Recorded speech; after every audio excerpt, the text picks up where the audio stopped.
everyone, welcome to China Money Podcast, where global investors get their weekly dose of local knowledge on investing in China. Go to our website, chinamoneypodcast.com, for more great episodes. I'm your host, Xiang, and our guest today is Amir Gal-Or, managing partner and founder of Infinity Group, a private equity firm with 2 billion RMB and over $700 million under management.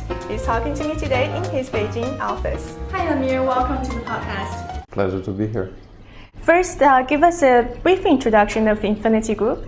Infinity is actually a group of funds, a platform focused on technology-related value. Our background is more Israel, US, venture capital, incubation.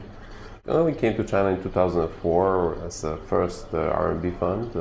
We are the 0001 license from 2004.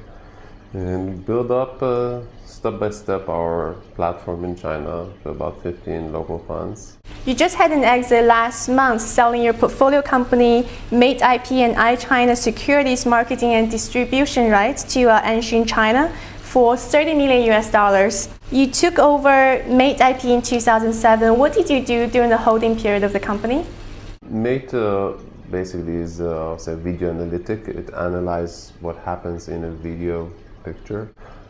Between 2007 and 2011, we localized the product in China, meaning we established a local company to localize not only the software and the language, but also the sales channels. In China, it's easier to sell the hardware than the software.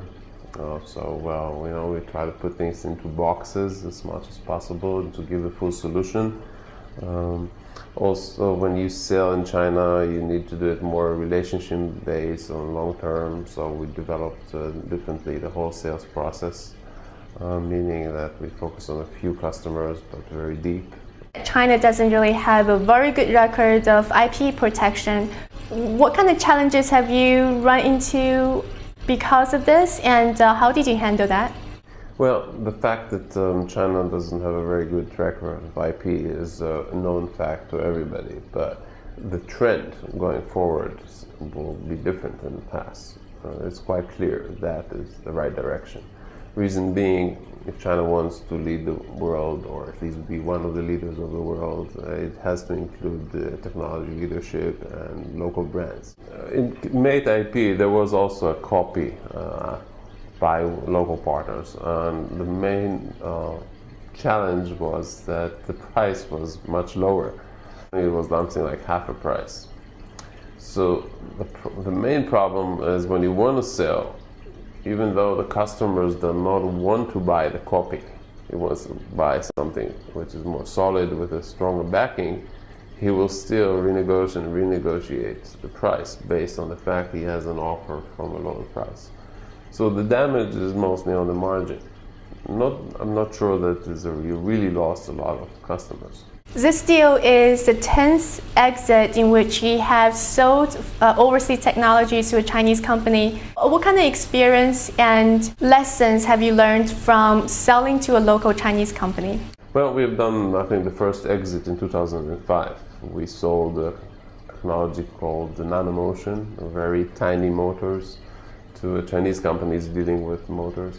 So I would say it's very complex to do a trade sale of an IP-related technology company because the assets are intangible assets. The basic assumption in China is that if there is an M&A process, most of the employees will not stay with you, at least not for the long run, including the top management.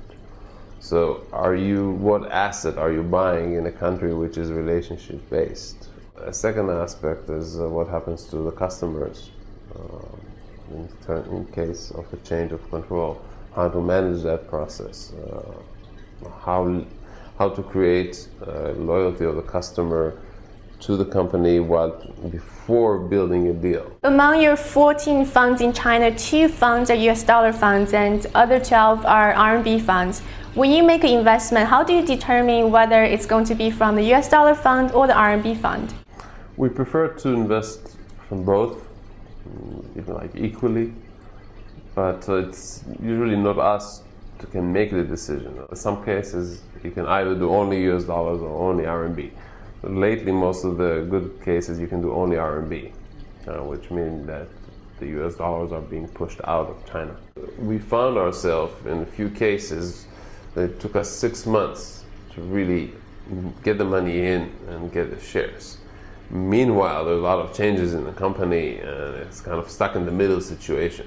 So you have a deal, you sign, you're fully committed, but you're not able really to make technically the investment and get the shares. So you cannot be on the board, you cannot really communicate with the company because there's always uncertainty, are you an investor or not, because the authorities do not yet approve the process. Amir, thank you so much. You're most welcome. That's today's podcast. I hope you enjoyed it. If you have any questions or comments, go to our website, ChinaMoneyPodcast.com, or subscribe to the podcast on iTunes. Thank you so much. Until next time.